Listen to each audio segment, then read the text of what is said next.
Jangan melihat siapa yang mengatakan. Jadi berdasarkan itu, akhirnya saya memberanikan diri untuk menerima tantangan ini. Tantangan saya niatkan bahwa saya berada di sini, teman-teman audien berada di situ, kita semua semata-mata dalam kerangka tawasobil haq wa tawasobi sober. Saling nasihat menasihati dalam tentu mayoritas teman-teman saya yang saya sudah kenal, saya sudah tahu, insya Allah berkah Allah diturunkan kepada kita semua. Tapi saya teringat ada teman-teman rasanya kata mutiara, mulai nasihat yang langsung diucapkan oleh Abu Bakar, oleh Ali, undur makol walatandur mangkol. Lihatlah apa yang dikatakan. Jadi ini kita akan membahas tentang kiat hidup makmur sejak muda. Nah ini teman-teman, saya selalu punya alasan untuk bisa bersyukur terhadap apa yang telah berikan Tuhan kepada saya selama ini, telah diberikan Allah selama ini. La ing sakartum la azidanakum wa la ing kafartum inna adzabi lasyadid. Barang siapa bersyukur, maka akan aku tambah nikmatku itu. Dan barang siapa mengingkari nikmatku, maka sesungguhnya adabku sangatlah pedih. Nikmat Allah sangat luar biasa diberikan pada saya, sehingga saya punya sejuta alasan untuk bersyukur. Di antara ribuan-ribuan itu alasan untuk bersyukur, ada beberapa hal yang ingin saya sampaikan, ingin saya bagikan kepada teman-teman, kenapa saya punya alasan untuk bersyukur tersebut. Alasan yang pertama, yaitu Allah memberikan nikmat yang sangat luar biasa kepada saya. Di usia saya yang masih sangat muda, Allah sudah memberi kesempatan kepada saya untuk menjalankan ibadah haji. Dan gak tanggung-tanggung, saya sudah diberi kesempatan selama 2 kali oleh Allah untuk menjalankan ibadah haji. Di foto yang pertama ini adalah tahun 2010. Sementara di foto di bawah, 5 tahun kemudian saya diberi kesempatan lagi untuk datang ke rumah Allah tahun 2015 bersama istri saya. Kenapa saya katakan ini alasan saya bersyukur? Di saat teman-teman saya yang sudah punya niat, sudah punya kemampuan baik secara fisik maupun secara materi, ingin melaksanakan haji, sekarang harus menunggu sampai 20 tahun, 25 tahun, 30 tahun. Sementara Allah Maha baik kepada saya. Saya di usia 30 tahun sudah diberi kesempatan untuk datang ke rumah Allah pergi haji. Ini alasan bersyukur yang pertama. Yang kedua, di usia yang masih sangat muda, tahun 2009, kurang lebih umur saya 30 lebih sekian, saya mulai merintis usaha ANB. Semula ini adalah toko komputer biasa yang ada di High Tech Mall, hanya menyewa 1 stand. Waktu itu saya ingat sekali 2009, pegawainya hanya 3. Marketing, teknisi, dan 1 bagian kirim. Jadi ada marketing, teknisi, dan bagian kirim. 3 pegawai. Alhamdulillah berkat rahmat dan kebaikan Allah, bisnis ini terus berkembang. Hingga saat ini bukan hanya kita berdagang di dunia IT, komputer, laptop, dan sebagainya, kita bisa mengembangkan sampai ke konstruksi. Dan alhamdulillah sampai saat ini kita sudah mempekerjakan lebih dari 15 pegawai. 15 pegawai lebih untuk pegawai tetap. Belum termasuk tukang, pegawai harian, dan sebagainya, dan sebagainya. Ini adalah wujud syukur saya yang terbesar pula yang diberikan Allah. Usaha komputer yang akhirnya berkembang tidak hanya komputer, sekarang juga berkembang ke konstruksi, masih dengan bendera yang sama. Tahun 2009. 2 tahun berikutnya, lagi-lagi saya diberi nikmat yang luar biasa. Saya karakternya orang nggak bisa diam. Ketika saya sudah menemukan sebuah tantangan dan mengalami titik jenuh bisa ditinggal, saya akan mencari tantangan lain. 2011, saya mendirikan warkop. Ini warkop biasa, semula hanya 1 titik warkop, kemudian lambat laun berkembang. Berkembang mulai ada bakso. Jadi bakso ini ceritanya di rumah ibu saya, itu di depan itu ada sejenis 2 kios yang disewakan. Nah, salah satu penyewanya adalah bakso dan itu menjadi terkenal di Jombang. Saya mikir, kalau ini jualan bakso saya geser ke warkop saya, ini menarik nih. Akhirnya saya bilang ke pemiliknya, baksomu saya jualkan ke warkop. Jadi dari harga yang didapatkan 6.000 dijual 7.000. Satu mangkok saya laba 1.000. Tetapi di luar itu saya juga dapat laba dari menjual minuman. Nah, ini ceritanya. Dari sebuah warung kopi biasa, akhirnya berkembang ada bakso, kemudian saya merintis Jack Coklat, saya tambah Jack Coklat, sekarang sudah ada macam-macam. Dan terakhir saya mengembangkan kopi. Kopi dalam bentuk pots. Black Coffee by Kak Yo. Ini adalah kita menjual kopi Robusta Lampung. Brandnya sama dengan warkop, kita pakai brand Black Coffee. Ini kita jual secara pots. Kopi yang bentuk roasting ataupun bentuk bubuk kita ada. Jadi semula warkop kecil, sekarang sudah berkembang, ada bakso, ada makanan, ada dan sebagainya, ada Jack Coklat. Sekarang terakhir saya mengembangkan adanya Black Coffee, kopi bentuk pots, entah bentuk roasting, biji, atau bentuk bubuk. Ini berikutnya. Nah, ini adalah kalau saya katakan mainan tahun kemarin, 2019. Ternyata selama ini kita itu kalau saya katakan kita ini dibohongi. Dikesankan coklat itu sesuatu yang mahal. Coklat itu sesuatu yang susah dicari. 2019 saya merintis, saya mendirikan industri coklat dan saya menjual franchise. Franchise yang saya jual di posisi ini 5 juta sudah mendapatkan booth, blender, produk, kapsiler dan sebagainya. Ternyata bisnis coklat itu bukan bisnis yang mahal, teman-teman. Dan alhamdulillah saat ini sudah lebih dari 40 franchise yang ngambil ke kita. 40 franchise mulai tersebar dari Jawa Timur dan yang paling jauh sini sampai Jogja. Jogja sini sudah ada kurang lebih 3 franchise yang ambil. Jadi industri coklat ini mulai berdiri 2019 dan sekarang alhamdulillah di 2021 ini sudah lebih dari 40 franchise.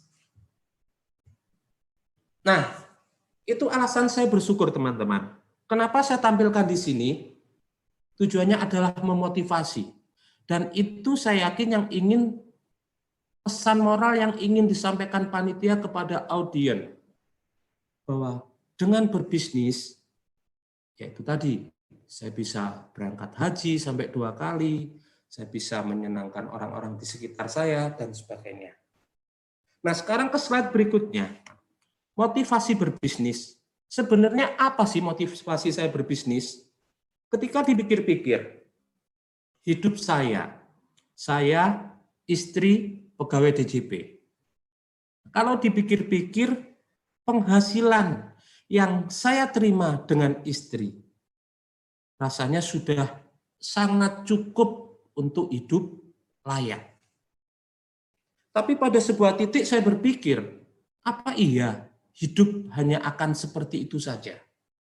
Apakah hidup hanya memikirkan diri sendiri? Apakah hidup hanya memikirkan keluarga? Apakah hidup hanya memikirkan anak istri? Sebuah perenungan yang panjang. Ternyata tidak. Hidup itu tidak cukup sampai di situ. Ada sebuah masa, ada sebuah fase, kita harus berada di sebuah titik yang memberi manfaat kepada orang lain. Jujur, ini adalah motivasi utama saya berbisnis. Kalau dikatakan idealis, ya sangat idealis. Salah satu keinginan saya berbisnis adalah saya ingin memberikan manfaat kepada orang lain. Minimal manfaat kepada karyawan saya, kepada keluarganya, dan alhamdulillah saat ini karyawan-karyawan saya, keluarga-keluarganya bergantung kepada karyawan ANB ya ANB. Kalau karyawan cek ya cek. Cek coklat ya cek coklat. Seperti itu. Jadi, tujuan utama saya berbisnis adalah bermanfaat. Dan ketika bermanfaat, kelak, ketika saya tidak ada, ketika saya sudah tidak ada, saya ingin menjadi sebuah monumen. Dikenang karena memberikan manfaat. Coba kita bayangkan ketika kita tidak ada, tapi yang dikenang sesuatu yang buruk dari kita. Astagfirullah, alhamdulillah min dzalik. Nah, ini salah satu motivasi saya berbisnis. Saya ingin ketika nanti suatu saat saya sudah tidak ada, saya ingin menjadi sebuah monumen, dikenang karena kebaikannya, dikenang karena sesuatu yang indah, dikenang karena perjuangannya dan sebagainya. Bukan sesuatu yang buruk dari saya yang dikenang ketika saya sudah tidak ada. Motivasi berbisnis yang kedua. Dan motivasi bisnis terakhir, kalau tadi saya katakan bahasa idealis saya berbisnis tujuan utama adalah untuk memberikan manfaat kepada orang lain. Tapi jujur, ketika ada finansial yang mengikuti, saya juga akan bersenang hati. Saya tidak munafik mengatakan saya tidak butuh duitnya, itu munafik. Tapi saya katakan bahwa memang saya secara finansial, itu motivasi saya. Tapi yang perlu diingat teman-teman, bahwa finansial bukan motivasi utama dari saya mengambil keputusan untuk berbisnis ini. Kenapa? Kalau kita finansial, maka pikiran kita hanya duit, duit, duit, dan duit. Kita tidak berpikir bagaimana kita memberi manfaat. Akhirnya kita berlaku ke karyawan kita sewenang-wenang karena money oriented, profit oriented. Hidup kita akan terkukung dengan uang, dan uang. Apakah kita akan bahagia seperti itu? Tentu tidak. Jadi finansial tetap sebagai motivasi, tapi jangan diletakkan finansial ini sebagai motivasi utama dalam berbisnis. Nah, sekarang saya sering mendapat pertanyaan dari teman-teman, dari adik-adik yang ingin mulai bisnis. Bagaimana sih berbisnis ASN? Pertanyaan yang sering muncul adalah, saya tuh pingin bisnis Kak Yo. Tapi enaknya saya bisnis apa ya? Saya katakan, dan ini yang perlu dicatat dan diingat oleh teman-teman. Bisnis yang bagus itu adalah bisnis yang sudah dijalankan. Planning itu penting. Planning itu sangat penting. Tapi seringkali kita, teman-teman, yang ingin berbisnis, akhirnya malah terbelenggu dengan planning yang menggebu-gebu. Memikirkan ini nanti gimana, ini nanti resikonya seperti apa, ini nanti mengelolanya seperti apa. Saya katakan teman-teman, planning itu penting. Tapi yang jauh lebih penting, planning itu segera direalisasikan. Ketika nanti ada masalah, kita selesaikan sambil jalan. 2009 saya buka ANB, teman-teman sadar enggak? Teman-teman yang di sekitar saya pasti tahu. Saya ini karakternya orang gaptek. Dan saya memutuskan untuk berbisnis komputer. Sesuatu yang saya sendiri sebenarnya tidak paham. Masalah muncul, pasti ada. Masalah muncul, banyak. Tapi apakah kita akan ragu-ragu untuk melangkah? Tidak bagi saya. Masalah itu muncul bisa diatasi sambil jalan. Jadi sekali lagi teman-teman, planning itu penting. Tapi jangan sampai kita terjebak dalam planning yang akhirnya kita sendiri nggak jadi jalan. Bisnis itu nggak jadi kita realisasikan. Jadi sekali lagi bisnis itu yang bagus adalah bisnis yang sudah dijalankan. Nggak perlu besar. Nggak perlu besar. Tadi saya sudah cerita, ANB awal hanya menyewa toko 1 petak di High Tech Mall. Karyawan cuma 3, sekarang sudah lebih dari 15. 17 atau sekian yang pegawai tetap, belum yang pegawai harian borongan. Warkop, Black Coffee, hanya dulu sebuah warkop jualan kopi. Sekarang sudah bisa berkembang nambah-nambah, ada Jack Coklat, ada bakso, dan sebagainya. Jadi bisnis mengawali bisnis teman-teman nggak usah mikir terlalu besar. Ya sudah, apa yang dipikirkan sekarang, di planning sewajarnya, segera dieksekusi. Mulai dari kecil, berkembang perlahan-lahan semakin besar. Ada masalah di tengah-tengah, diselesaikan sambil jalan. Nah ini ya, pertanyaan-pertanyaan yang sering datang ke saya, bisnis apa yang enak? Bisnis yang baik adalah bisnis yang sudah dijalankan. Sesuai dengan passion, lebih bagus. Tapi passion itu tidak menjamin bisnis akan sukses. Yang menjamin adalah kerja keras kita. Pertanyaan yang sering muncul juga, bingung membagi waktu antara ASN atau bisnis. Nah, ini goal dari acara ini. Maksud saya diminta untuk menjadi pemateri pada siang ini. Kawan-kawan, ini quote dari saya. Dan ini saya rasa sangat relevan diterapkan oleh teman-teman yang mau berbisnis atau yang sudah berbisnis. Bisnis yang bagus itu adalah bisnis yang bergantung pada sistem, bukan bergantung pada figur. Saya ulangi sekali lagi, bisnis yang bagus itu adalah bisnis yang bergantung pada sistem, bukan figur. Kenapa demikian? Kalau bisnis bergantung pada figur, itu menuntut kehadiran kita penuh. Kita harus ada, kita harus ngawasin, kita harus ngecek setiap hari. Sementara kita statusnya adalah ASN. Sangat menguras energi, sangat menguras waktu, sangat menguras tenaga dan pikiran. Sementara kita adalah ASN. Nah, yang saya kembangkan dalam bisnis saya adalah ketika saya memutuskan untuk berbisnis, saya akan membuat sistem. Sistem saya buat sejenis kayak SOP, sehingga ada atau tidak ada saya, bisnis itu akan tetap berjalan. Makanya kemarin ketika saya mutasi ke Jogja, banyak pertanyaan dari teman-teman.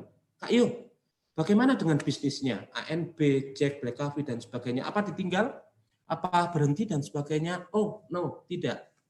Saya selalu katakan, saya di Surabaya pun, saya sudah hampir nyaris tidak pernah ke toko komputer saya. Saya di Surabaya pun, saya sudah nyaris tidak pernah ke pabriknya Jack. Saya di Surabaya, saya nyaris tidak pernah mengunjungi Black Cafe yang ada di Jombang. Kenapa? Karena saya bisa melihat aktivitas mereka, bisa melihat laporan mereka itu dengan handphone saya. Jadi ketika saya pindah Jogja, nggak ada bedanya ketika saya di Surabaya, karena saya ngawasinya tetap lewat handphone, lewat internet. Ini yang saya maksud. Jadi sistem itu dibangun dengan bagus, sehingga kita tidak perlu harus ada di situ setiap saat, setiap waktu. Bagaimana korelasinya dengan ASN? Teman-teman, ketika teman-teman memutuskan untuk berbisnis, di saat yang bersamaan teman-teman memutuskan untuk menjadi ASN Kemenkyu, maka teman-teman harus konsekuen dengan keputusan yang sudah diambil. Sebagai ASN, teman-teman sudah terikat kontrak bahwa ketika teman-teman menerima gaji dan tunjangannya, tentunya dengan kontrak menjalankan apa yang menjadi kewajiban kita sebagai ASN. Kalau teman-teman sebagai ASN mau gajinya, mau tunjangannya, tapi waktunya disambi-sambi untuk berbisnis, saya katakan itu adalah zolim. Zolim, teman-teman. Jadi kalau teman-teman memutuskan sebagai ASN, jadilah ASN yang baik. Saya sudah membuktikan ini. Dan ini pesan dari panitia wajib disampaikan. Saya membuktikan walaupun saya sebagai business owner, saya sebagai ASN, saya tetap mengatakan bahwa tugas utama saya adalah sebagai ASN. Bisnis ini adalah kerjaan saya di luar ASN. Dan saya sudah membuktikan, teman-teman mungkin sudah tahu bahasa sombongnya, tapi harus disampaikan ini. Karena ini tujuannya memotivasi. Saya memegang 4 piagam penghargaan AR terbaik hingga sekarang. Dan hingga saat ini AR terbaik Jatim 1 masih mahkotanya masih ada di saya, belum tergantikan karena belum ada pemilihan berikutnya ya. Jadi seperti itu teman-teman. Ketika memutuskan sebagai ASN dan berbisnis, jangan sampai bisnismu mengganggu statusmu sebagai ASN. Karena kamu terima gaji, kamu terima tunjangan, dan kamu harus konsekuen dengan putusan yang kamu ambil. Bisnis, ya jangan. Makanya saya sering menyampaikan, sering menasihati kepada adik-adik para pemuda-pemuda yang mulai berbisnis. Saya katakan, ayolah jangan sampai bisnismu itu mengganggu. Karena satu, kita zolim pada diri kita sendiri, pada negara. Dua, dilihat orang pun juga nggak bagus. Dilihat orang pun juga nggak bagus. Makanya dulu sering ada waktu di Kanwil, di lobi belakang itu, waktu buka open space, teman-teman di Kanwil selalu, ayo Kak, yuk Jack Coklat buka di sini. Saya selalu katakan, no, tidak. Kenapa? Saya tidak mau kedekatan saya dengan Kanwil, kedekatan saya dengan bapak-bapak, kedekatan saya dengan para petinggi-petinggi di Jatim 1, nanti kesannya saya memanfaatkan ini untuk bisnis saya. Saya pasang Jack booth di halaman belakang, di lobi belakang. Saya nggak mau seperti itu. Saya bisnis harus fokus di luar, tidak mengganggu status saya sebagai ASN. Ini ya, penting sekali ini. Jadi kalau teman-teman memutuskan bisnis, mulailah dibangun sistemnya perlahan-lahan. Artinya nanti ketika sistem itu sudah bagus, kehadiran kita tidak dibutuhkan lagi. Ada atau tidak adanya kita, maka bisnis itu akan tetap jalan. Pengen bisnis bertahan lama. Ini pertanyaan juga yang sering dilemparkan pada saya. ANB 2009, sekarang berarti sudah 12 tahun. 2009, 19, 12 tahun ya. 12 tahun. Bagaimana bisnis itu bertahan lama? Teman-teman, ini quote dari saya juga yang tidak kalah penting. Bisnis itu bukan melulu soal untung dan rugi. Jadi berkorelasi dengan awal yang tadi saya sampaikan, apa sih motivasi bisnis kita? Kalau motivasi bisnis kita uang, motivasi bisnis kita profit oriented, ya yang ada di otak kita duit melulu, untung-untung melulu. Tapi ketika motivasi kita berbisnis adalah memberi manfaat, ketika motivasi kita berbisnis ingin membangun sebuah monumen, maka saya katakan, bisnis itu bukan melulu soal untung dan rugi. Kenapa? Apa yang harus dilakukan agar bisnis teman-teman bertahan lama? Yang pertama, seringkali perusahaan, seringkali company melupakan bahwa karyawan adalah aset terbesar yang dimiliki oleh perusahaan. Namanya aset, ya harus dipelihara, harus disejahterakan, harus diperlakukan seperti keluarga, harus diutamakan, dan sebagainya. Ini yang terpenting. Karyawan itu aset.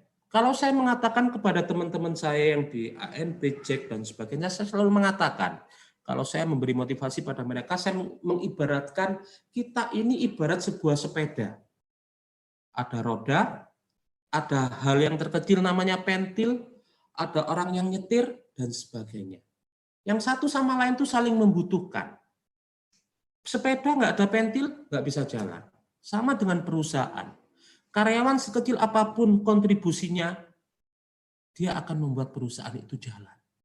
Sehingga karyawan itu harus diperlakukan dengan baik, seperti keluarga, disejahterakan, diutamakan, dan sebagainya. Saya ingat sekali, ketika awal-awal fase pandemi, Maret sampai bulan 9, itu masa-masa susah.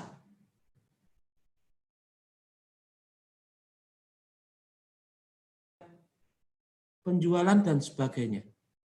Tapi waktu itu kita kembalikan pada niat kita. Dan di dalam hati kecil saya waktu itu mengatakan, saya bersikukuh tidak akan mengurangi karyawan. Karena bagaimanapun, karyawan inilah yang selama ini membuat saya menjadi lebih sejahtera. Saya bisa punya beli rumah lagi, yang nyarikan karyawan. Bukan saya yang mensejahterakan mereka sebenarnya. Merekalah yang menyejahterakan saya. Sehingga kemarin ketika pandemi rame-rame dilakukan PHK massal, walaupun tidak ada kerjaan, saya bersikukuh ngotot untuk tetap mempertahankan jangan sampai karyawan ini di PHK. Karena sekali lagi, banyak orang dan keluarganya bergantung kehidupan di perusahaan kita. Karyawan adalah aset.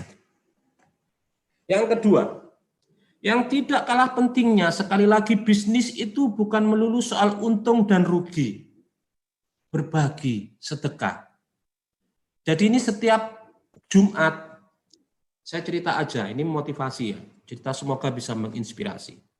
Setiap Jumat di Jack itu mengadakan program Jumat Berkah. Jumat Berkah ini kita sebagai jembatan antara donatur dan orang yang membutuhkan. Motivasinya adalah kita paham, saya paham, banyak orang di luar sana yang ingin donasi, tapi tidak punya waktu untuk menyalurkan langsung. Nah, saya sebagai jembatannya di sini. Nah, kenapa katakan Jumat Berkah? Jadi di Jumat Berkah ini, Jack selain jual coklat, juga jual paket makanan. Khusus untuk Jumat Berkah, paket yang kita jual ini adalah paket harga HPP. Jadi misalnya contoh paket 20.000 ini untuk Jumat Berkah. Untuk keadaan normal, untuk keadaan biasa kita jual dengan 25.000. Tapi khusus untuk Jumat Berkah kita jual dengan harga HPP 20.000. Dan sometimes kalau kita punya rezeki, setiap donasi yang masuk kadang kita tambah puding silky setiap packnya. 2 minggu kemarin, setiap donasi yang masuk, kita tambah Jack Tea. Jadi misalnya, Jumat ini, seperti Jumat kemarin misalnya, ada 153 pack donasi masuk. Dengan kita jual harga HPP, setiap pack yang masuk kita tambahi Jack Tea. Nanti bertanya, nggak rugi? Sekali lagi, bisnis itu bukan melulu soal untung dan rugi. Nah, ini. Jadi ini yang tadi saya katakan, setiap donasi pack yang masuk, kita tambah lagi. Jadi donasi yang masuk itu kita sudah jual dengan harga HPP, setiap donasi yang masuk kita tambah Jack Tea. Tergantung setiap minggunya kadang berbeda-beda, kadang puding silky, kadang apa, kadang Jack coklat. Jadi tergantung. Bulan minggu Jumat kemarin 153 pack, kita pun juga akhirnya membuat 153 cup Jack Tea kita salurkan. Itu sudah. Jumlah donatur yang masuk, jumlah pack yang masuk itu sudah Allah yang ngatur, nggak usah dihitung. Rezeki Allah itu nggak bisa dihitung dengan matematika. Jadi sedekah ini punya keajaiban, teman-teman. Dengan sedekah ini tidak membuat kita miskin. Dengan sedekah ini rezeki kita semakin banyak. Jadi kita bagi di jalan, ini kita bagi di panti asuhan juga, di yayasan-yayasan panti asuhan, dan kita bagikan juga ke sometimes ke rumah sakit penanganan COVID juga, perlu kita beri motivasi juga, kita beri dukungan moral, seperti itu. Nah, yang ketiga, bagaimana agar bisnis ini bertahan lama? Tadi sudah sampaikan oleh pemateri sebelumnya. Ini perlu saya ingatkan, jangan bergaya hidup mewah. Penyakit yang sering dialami oleh newbie entrepreneur adalah ketika bisnisnya sedikit jalan, gaya hidupnya naiknya sudah tidak seimbang. Teman-teman, yang paham saya, yang tahu saya, yang ketemu tiap hari saya, pasti tahu. Saya itu mobil cuman Suzuki Splash tahun 2010. Itu pun yang usianya jauh lebih tua dari anak saya. Saya sering dibilangin sama orang-orang, ojo nyamar kok niku. Atau dibilang ada yang bahasa ekstrimnya, oh niku bodoh. Mosok ngono muridmu ngono, mobilmu mek Splash seperti itu. Saya katakan pada mereka, saya ini termasuk orang yang tidak berkiblat pada penampilan, tidak berkiblat pada gaya hidup. Saya berasas kebutuhan. Masalah mobil saya mikir, mobil sebutuhnya bisa dipakai, tidak kepanasan, tidak kehujanan. Anak saya 3, sama istri saya, mobil Splash cukup. Coba kalau saya ingin ganti mobil yang agak mewah, hanya untuk gaya hidup, mobil itu saya jual sekarang mungkin laku cuma 50 juta. Sementara saya harus membeli baru, saya harus menambah 200 juta. Nah, daripada duit 200 juta itu saya buat beli gaya hidup, yang nilainya semakin tahun semakin turun, yang mending duit 200 juta itu saya puter. Tiap bulan bisa menghasilkan lagi. Itu seperti itu. Jadi pesan saya kepada teman-teman, kepada generasi muda terutama, ketika mulai bisnis sudah jalan sedikit, gaya hidup biasa saja. Beli mobil mewah boleh, tapi yang saya ingatkan, beli itu sesuai kebutuhan, jangan sesuai keinginan. Kalau butuh mobil besar, ya sudah nggak masalah beli karena memang butuh. Tapi kalau ingin beli besar biar kelihatan keren, biar kelihatan ganteng, ini yang rusak. Handphone, saya pakai handphone Cina. Itu pun hadiah, saya mutasi ke Jogja kemarin, saya ditanya seksi minta hadiah apa, saya minta handphone, karena saya butuh.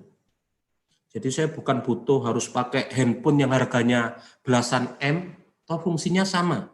Saya butuhnya cuma WA, telepon, video call, dan sebagainya. Saya pakai handphone yang merek Cina, semuanya bisa saya gunakan. Jadi seperti itu. Ali bin Abi Thalib mengatakan, jadilah orang yang dermawan, tapi jangan menjadi pemboros. Jadi orang hidup sederhana, tapi jangan kikir. Jadi tolong dibedakan. Sederhana itu bukan berarti pelit. Boros juga belum tentu dermawan. Jadi sederhana, tapi tetap bersahaja. Bisnis itu, duit itu daripada kita buat gaya hidup, mending kita putar, kita pakai bisnis. Kalau kita selalu hidup untuk memuaskan pandangan orang lain, ya selamanya hidup kita akan sengsara. Padahal di belakang kita ada keluarga kita yang membutuhkan, ada anak istri yang membutuhkan. Teman-teman lebih milih mana? Mau dilihat wah oleh orang, atau duit itu kita buat untuk mensejahterakan keluarga kita, anak kita, karyawan kita, dan sebagainya. Jadi pesan seperti itu. Nah, anak generasi muda, generasi X, generasi Y, adalah sesuai kebutuhan aja, jangan sesuai dengan keinginan. Kalau nurutin pandangan orang, nggak ada habisnya. Nah, ini core of the core, inti dari apa yang saya sampaikan saat ini. Quote yang harus diingat-ingat, banyak quote ya hari ini. Kalau motivasimu dalam berbisnis adalah uang, maka yang kamu dapatkan hanyalah itu. Tapi jika motivasimu mengharap keridhaan Allah Subhanahu wa taala, maka kamu akan mendapatkan segalanya termasuk uang. Jadi intinya, kalau mau bisnis, motivasinya jangan sekali-sekali uang. Kalau uang ya sudah, kita dapatnya cuma itu. Tapi kalau motivasi kita mengharap keridhaan Allah, kita bisa bermanfaat, kita akan mendapatkan segalanya, mendapatkan banyak hal. Kita punya semakin nambah saudara, kita nambah keluarga, kita nambah damai. Termasuk di dalamnya, otomatis ketika Allah ridha, akan mengikuti keridhaan itu. Jadi sekali lagi, dalam memutuskan bisnis, motivasinya jangan cuma uang, itu bikin stres. Tapi kalau motivasinya mendapat keridhaan dari Allah, kita akan mendapat segalanya. Termasuk uang itu pasti juga akan kita dapat. Ini quote dari Yosef Pianta juga. Baik teman-teman, terima kasih. Saya rasa itu yang saya sampaikan. Kurang lebihnya mohon maaf. Nanti kita akan lanjutkan di forum tanya jawab. Sekian, terima kasih, kurang lebihnya mohon maaf. Assalamualaikum warahmatullahi wabarakatuh. Waalaikumsalam warahmatullahi wabarakatuh. Luar biasa sekali sharingnya. Terima kasih ya Mas Yosef. Oke teman-teman sekalian yang hadir, ini memang membutuhkan banyak waktu untuk diskusi lebih lama. Jadi karena waktu kita terbatas, langsung saja kita masuk ke tanya jawab. Ini kebetulan sudah ada beberapa pertanyaan. Ya, yang pertama untuk Pak Budi Wahyu, ada pertanyaan Bapak. Yang pertama ini dari Pak Arief, pertanyaannya, apakah ada investasi yang betul-betul aman? Pertimbangan apa yang digunakan dalam memilih investasi? Oke. Dan yang kedua ini ada dari Pak Teguh Putra, mohon saran Pak untuk mengatur keuangan bagi generasi sandwich agar bisa tetap berinvestasi. Oke. Ya, Assalamualaikum warahmatullahi wabarakatuh. Saya jawab ya. Luar biasa tadi. Yang pemateri utamanya yang kedua rupanya. Saya termasuk belajar banyak. Sama-sama juga menjalankan bisnis. Dan ini masih perlu belajar banyak. Ya, investasi mana yang aman ya? Setiap investasi itu pasti ada resiko. Gitu ya. Tetapi cara menurunkan resiko itu adalah pertama kita harus paham tentang investasi tersebut yang kita jalani. Yang kedua, mulainya secara bertahap, mulai dari yang kecil. Yang ketiga, jangan menggunakan duit untuk kebutuhan sehari-hari. Kalau bisa kebutuhan duit dingin lah. Jadi kalau misalnya terjadi kesalahan dalam pengambilan keputusan investasi, keluarga itu masih bisa aman. Jadi seperti itu. Dan terakhir ya, kalau misalnya terjadi kerugian, kita mau tidak mau itu adalah kemungkinan bisa terjadi, itu adalah pembelajaran. Makanya kalau bisa pembelajarannya jangan investasi jangan besar-besar. Karena kalau besar, terus kita terjadi kerugian, ya udah kapok gitu ya, nggak mau investasi lagi. Seperti itu. Jadi seperti itu ya. Terus bagaimana caranya yang kedua pertanyaannya untuk melakukan atau tips-triksnya untuk buat anak muda ya. Yang pertama tentukan tujuan dulu ya. Jadi kalau misalnya yang belum menikah ya tentukan tujuan. Tujuannya menikah gitu ya. Setahun 2 tahun lagi. Butuh berapa? Kalau punya tujuan, apalagi sudah punya calonnya ngomongin terus, mas kapan gitu. Gak mungkin kita nggak nabung, pasti nabung. Jadi karena kita tidak bisa menyisihkan uang itu bukan karena kita nggak bisa, karena kita nggak punya tujuan yang jelas. Jadi kalau punya tujuan yang jelas, kita punya keinginan, kita yakin bisa tercapai untuk bisa menyisihkan uang tersebut. Dan yang berikutnya adalah ketika kita ingin mencapai tujuan terus, kita juga harus memperbaiki diri, belajar untuk bisa mencapai tujuan tersebut. Tentunya kalau misalnya punya tujuan yang menikah, kita belajar sebelum ke arah hari itu bagaimana menjadi suami yang baik. Termasuk kalau misalnya kita tujuan tentang keuangan, bisnis, target omset, dan sebagainya, kita sebagai pebisnis itu juga harus belajar. Karena tidak ada yang bisa memaksa pebisnis kecuali dirinya sendiri. Masa karyawannya memaksa untuk bosnya untuk belajar lagi? Enggak. Hanya kita yang bisa punya anggaran untuk belajar. Mungkin itu Pak untuk yang dua pertanyaan itu. Siap. Terima kasih Pak Budi Wahyu. Selanjutnya ini untuk Mas Yosep, ini luar biasa sekali sharingnya tadi. Sampai ada kata-kata bahwa keajaiban sedekah atau miracle of the giving, bahwa kita berbisnis itu bukan semata-mata untuk mencari untung atau rugi atau mencari uang, tapi lebih pada bagaimana kita mengharapkan ridha Allah. Ini ada Pak Khairu yang sangat penasaran. Ini boleh dijawab dalam forum ini maupun bisa nanti secara pribadi. Ini nanya Mas, berapa total omsetnya ini sudah Kak Yo gitu. Okay. Baik, terima kasih. Jadi pertanyaannya langsung saya jawab ya. Langsung saya jawab.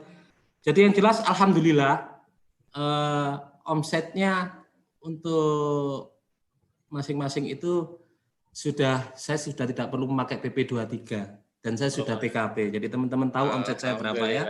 Saya rasa seperti itu baru. Ya, ini sudah menjawab ya, walaupun tidak secara gamblang tapi sudah bisa kita kelihatan dari jawaban yang telah disampaikan. Oke, ini mengingatkan mungkin karena terkait waktu.